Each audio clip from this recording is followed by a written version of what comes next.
Crime. Crime, इसका नाम होता है काइम। काइम, काइम क्या है? तो काइम का मतलब है कि हमारे आमाशय में जो आंशिक रूप से पचा हुआ भोजन है वह भोजन अम्लीय होता है।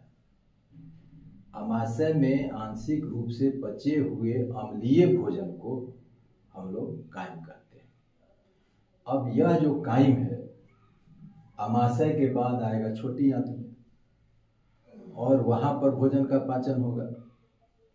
छोटी आंत हमारे आहार नाल का, हमारे एलिमेंट्री कैनाल का सबसे बड़ा भाग होता है। हमारा एलिमेंट्री कैनाल लगभग 9 मीटर लंबा है, जो मुख गुहा से शुरू होता है और मल द्वार तक समाप्त होता है। तो इसकी कुल लंबाई 9 मीटर है। इस 9 मीटर की कुल लंबाई में 6.5 मीटर छोटी आंत की लंबाई है। इसका मतलब यह हुआ कि लगभग 70% पूरे आहार नली का, पूरे एलिमेंट्री कैनाल का लगभग 70% छोटी आंत है। तो पूरे आहार नाल का इतना बड़ा भाग होने के बावजूद हम लोग उसको छोटी आंत क्यों कहते हैं? वहीं बड़ी आंत जो है वह लगभग 1.5 मीटर लंबा है। तो 1.5 मीटर लंबा है और छोटी आंत 6.5 मीटर लंबा है। 1.5 मीटर लंबे नली को हम लोग बड़ी आंत कह रहे हैं और 6.5 मीटर लंबी नली को हम लोग छोटी आंत कह रहे हैं। मेरे कहने का मतलब क्या है? मैं आपको कहना चाह रहा हूँ कि छोटी आंत लंबाई में बड़ा होने के बावजूद छोटी आंत कहलाता है। क्यों? उसका रीजन देखिए, क्यों छोटी आंत कहलाता है। यहां पर हम छोटी आंत को दर्शा रहे हैं, यह छोटी आंत, और यहां पर हम बड़ी आंत को बता रहे हैं, यह बड़ी आंत। बड़ी आंत हुआ, यह हुआ छोटी आंत। छोटी आंत, इसको हम लोग कहेंगे स्मॉल इंटेस्टाइन। इंटेस्टाइन। यह बड़ी आंत है, इसको हम लोग कहते हैं लार्ज इंटेस्टाइन। इंटेस्टाइन। यहां देखिए, यहां देखने से बहुत बात क्लियर हो रहा है। यह लगभग 6.5 मीटर लंबा है। इसको फीट में अगर बदल दीजिएगा तो लगभग 21 फीट के आसपास ही आएगा। 21 फीट। और यह जो होता है लगभग 1.5 मीटर लंबा है। और यह जो होता है फीट में बदलिएगा तो लगभग 5 फीट आएगा। यह 5 फीट। यहाँ पर हम देख रहे हैं कि हमारा जो छोटी आंत है वह 6.5 मीटर लंबा है और बड़ी आंत जो है वह 1.5 मीटर लंबा है। लेकिन इसको हम छोटी आंत और इसको हम बड़ी आंत क्यों कह रहे हैं, उसके पीछे का जो कारण है वह जानिए। इसका जो नली है, इस नली का जो डायमीटर है, जो व्यास है, आंत का जो ल्यूमेन है, उस ल्यूमेन का जो व्यास है, इसको हम लोग देखते हैं तो यह लगभग 2 से 3 सेंटीमीटर चौड़ा। 2 से 3 सेंटीमीटर। इसकी चौड़ाई देखिए, यह कितना चौड़ा होगा? यह होता है लगभग 7 से 8 सेंटीमीटर चौड़ा। तो इनका नाम जो हम लोग रखे हुए हैं, छोटी आंत और बड़ी आंत जो रखे हुए हैं, यह नली के लंबाई पर नहीं रखे हुए। छोटी आंत को छोटी आंत इसलिए कहते हैं कि छोटी आंत की जो नली है, उस नली की चौड़ाई बड़ी आंत की अपेक्षा कम है। नली की जो चौड़ाई है, नली की जो मोटाई है, या उसका जो डायमीटर है, नली का जो ल्यूमेन है, जो खाली जगह है, उसका जो व्यास है, उस व्यास के आधार पर हम लोग इसका नाम रखते हैं छोटी आंत और बड़ी आंत। तो यहाँ हम देख रहे हैं कि जो बड़ी आंत है उसकी जो नली है उस नली की चौड़ाई लगभग 7 से 8 सेंटीमीटर, और जो छोटी आंत है उसके नली की चौड़ाई 2 से 3 सेंटीमीटर। इसलिए इसको हम लोग छोटी आंत कहते हैं और इसको हम लोग बड़ी आंत कहते हैं। हम आपको यहाँ पर बताएं कि छोटी आंत को छोटी आंत क्यों कहा जाता है और बड़ी आंत को बड़ी आंत क्यों कहा जाता है। छोटी आंत को छोटी कहने का कारण है, छोटी आंत ऐसे बड़ी नली है, उसकी लंबाई अधिक है, लेकिन उसको छोटी आंत कहने के पीछे रीजन है उसके नली की जो चौड़ाई है, नली का जो ल्यूमेन है, उसका जो डायमीटर है, उस डायमीटर के आधार पर, चूंकि डायमीटर कम है, बड़ी आंत की अपेक्षा बहुत कम होता है, इसीलिए उसको हम लोग छोटी आंत कहते हैं। पहली बात। दूसरी बात, यह जो छोटी आंत होता है, हर्बीवोरस जो एनिमल होते हैं, जो शाकाहारी जीव जंतु होते हैं, शाकाहारी जंतु होते हैं, उसमें छोटी आंत की जो लंबाई होती है वह मांसाहारी जंतुओं की अपेक्षा बड़ी होती है। मेरा कहने का मतलब है कि एक छोटी आंत यहाँ पर हम बना रहे हैं, छोटी आंत, यहाँ एक और हम छोटी आंत देख रहे हैं, यह भी छोटी आंत, दोनों छोटी आंत, ये भी स्मॉल इंटेस्टाइन है, स्मॉल इंटेस्टाइन, यह भी जो है स्मॉल इंटेस्टाइन, दोनों स्मॉल इंटेस्टाइन। यह स्मॉल इंटेस्टाइन किसका है? शाकाहारी जंतु का है, हर्बीवोरस का है, हर्बीवोरस का स्मॉल इंटेस्टाइन है। यह जो स्मॉल इंटेस्टाइन है वह कार्निवोरस का है।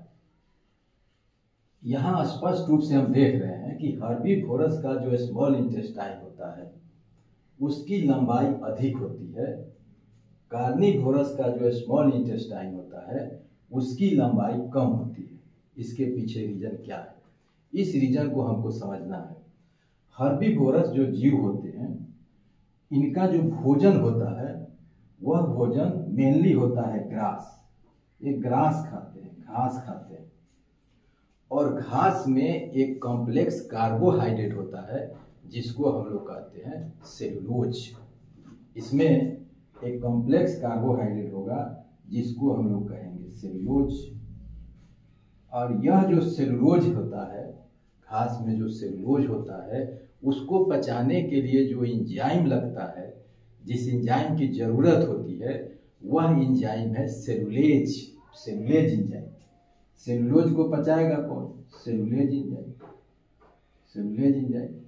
यहाँ पर यह जो हर्बीवोरस एनिमल है, शाकाहारी जंतु है, यहाँ तक कि हम मानव भी, हम लोग भी, जितने शाकाहारी जंतु हैं वह भी या हम भी, हम लोग जो सेलुलोज खाते हैं, हरी सब्जी खाते हैं, साग खाते हैं, हरी पत्ता वाला सब्जी खाते हैं, उस सब में सेलुलोज होता है।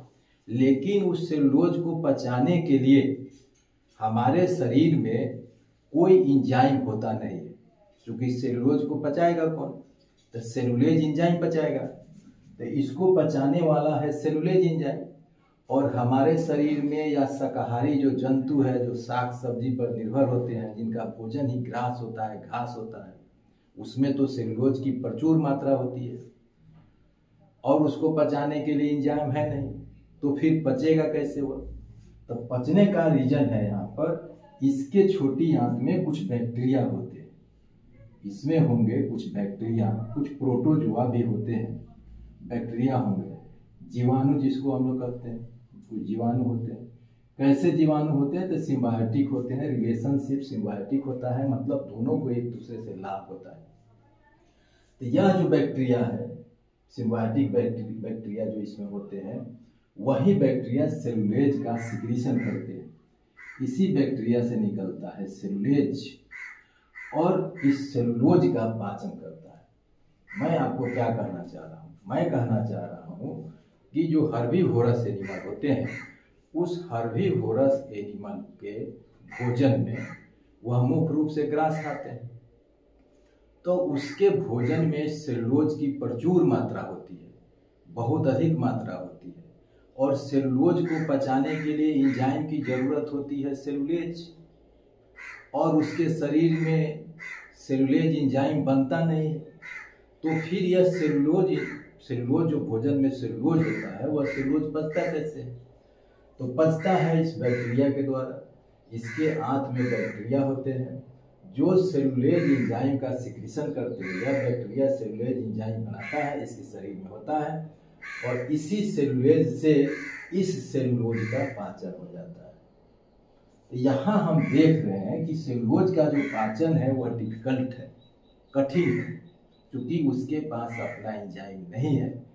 तो उसको पचने के लिए लंबे समय की जरूरत होती है, क्योंकि कॉम्प्लेक्स कार्बोहाइड्रेट होता है, तो इसको पचने के लिए लंबे समय की जरूरत होगी। तो लंबा समय अगर आंत में वो नहीं रहेगा तो उसका पाचन नहीं होगा। क्योंकि आंत में उसको लंबे समय तक रहना है, इसलिए उसके आंत की लंबाई बढ़ जाती है। यहाँ पर देखिए कार्निवोरस है। कार्निवोरस क्या खाएगा? मांसाहारी जंतु है, क्या खाएगा? यह मीट खाएगा। और मीट जो होता है इजियर होता है सेलुलोज के डाइजेशन की अपेक्षा। मतलब यह सेलुलोज का पाचन कठिन है, लंबे समय तक होता है पाचन, इसमें समय लगता है। लेकिन मीट का जो डाइजेशन है वह सेलुलोज की अपेक्षा इजियर है, आसानी से पच जाएगा, इजियर डाइजेशन हो जाएगा। जब इजियर डाइजेशन इसका होगा तो भोजन को लंबे समय तक आंत में रहने की जरूरत नहीं होगी। क्योंकि इसका डाइजेशन डिफिकल्ट है तो आंत में लंबे समय तक इसको रहना है। तो लंबे समय तक रहना है तो इसकी लंबाई अधिक होगी। लेकिन कार्निवोरस एनिमल का भोजन मीट होता है, इसमें इसका डाइजेशन इजियर होता है, इसीलिए आंत की लंबाई छोटी होती है, बहुत लंबी नहीं होती है इसकी अपेक्षा। तो यहाँ हमने देखा कि जो हर्बीवोरस शाकाहारी जंतु होते हैं उसमें छोटी आंत की लंबाई मांसाहारी जंतुओं की अपेक्षा, कार्निवोरस की अपेक्षा बड़ी होती है। उसका रीजन क्या है? उसका रीजन यही है कि शाकाहारी जंतु के भोजन में सेलुलोज होता है, और सेलुलोज का जो डाइजेशन है वह कठिन होता है, वह लंबा समय लेता है। तो भोजन को लंबे समय तक नली में रहना है, इसके लिए नली की लंबाई बढ़ जाती है। सेलुलोज की अपेक्षा मीट का डाइजेशन इजी होता है, जल्दी डाइजेशन हो जाता है, इसीलिए कार्निवोरस में छोटी आंत की जो लंबाई होती है वह क्या होती है? हर्बीवोरस की अपेक्षा छोटी होती है। हम मानव में हम भी खाते हैं, हम मानव हम लोग भी साग सब्जी खाते हैं, हरी पत्तों वाली सब्जी खाते हैं, हरी सब्जी खाते हैं, उसमें भी सेलुलोज होता है। लेकिन हमारे शरीर में जो सेलुलोज आता है उसका डाइजेशन नहीं होता। यहाँ तो बैक्टीरिया डाइजेशन कर देता है, लेकिन हमारे शरीर का सेलुलोज डाइजेस्ट नहीं होता, क्योंकि हमारे शरीर में सेलुलेज बनाने वाला कोई है ही नहीं। हमारा शरीर तो बनाता ही नहीं है, और साथ साथ जो बैक्टीरिया है वह भी सेलुलेज नहीं बनाता है, इसलिए हमारे शरीर में सेलुलोज का डाइजेशन नहीं होता है। तो फिर जो हरी पत्ती वाली सब्जी खाते हैं, हरा साग सब्जी खाते हैं, तो उसका क्या होता है? तो उसमें जो सेलुलोज होता है उसका डाइजेशन नहीं होगा, लेकिन उसमें जो मिनरल्स होंगे, जैसे पत्ता गोभी हम लोग खाते हैं, तो पत्ता गोभी में सेलुलोज होता है, उसमें मिनरल्स भी होते हैं, जैसे कैल्शियम है, पोटेशियम है, फास्फोरस है, आयरन है। यह सब जो विटामिन सी है, यह सब जो मिनरल्स है और विटामिन्स है, यह विटामिन हमारे शरीर में एब्जॉर्ब हो जाता है, लेकिन उसमें जो सेलुलोज है उसका पाचन नहीं होता। तो सेलुलोज हमारे लिए आवश्यक है, तो कैसे है? डॉक्टर सलाह देते हैं कि हरी साग सब्जी पत्तों वाली सब्जी खाइए। उसके पीछे रीजन क्या है? रीजन यही है कि सेलुलोज का तो डाइजेशन नहीं होगा, उसमें मुख्य रूप से सेलुलोज होगा, उसका तो डाइजेशन होगा नहीं, लेकिन उसमें होते हैं फाइबर्स। अब फाइबर क्या करेगा? फाइबर जो होते हैं वह आपके शरीर में जो मल होता है, आपके आंत में जो मल है, शौच है, उसको ज़्यादा देर तक आंत में नहीं रहने देगा, उसको जल्दी बाहर निकाल देगा। मतलब अगर आप फाइबर वाले सामान ज़्यादा खाते हैं, जिस सब्जी वगैरह में, जिस भोजन में फाइबर अधिक होता है, तो आपको कंस्टिपेशन की समस्या नहीं होगी। तो कंस्टिपेशन से बचने के लिए और उसमें जो उपयोगी मिनरल्स होते हैं, जो हरी साग सब्जी, हरी पत्तों वाली सब्जी, उस मिनरल का शरीर अब्जॉर्प्शन कर लेता है। तो उस मिनरल के लिए डॉक्टर सलाह देते हैं कि आप हरी साग सब्जी खाइए, बशर्ते कि सेलुलोज का डाइजेशन नहीं होता है, उसमें फाइबर्स होते हैं, फाइबर शरीर से बाहर निकल जाता है, आपके मल को आपके आंत में ज़्यादा देर तक नहीं रहने देगा, कंस्टिपेशन नहीं होने देगा। साथ साथ मिनरल्स रिच होते हैं, तो मिनरल्स की वो आपको मिनरल्स भी मिल जाएगा और आपका कंस्टिपेशन भी नहीं हो पाएगा। ठीक है, तो आगे हम लोग देख रहे हैं थोड़ी देर के बाद छोटी आंत में पाचन कैसे होता है, इसको देखें।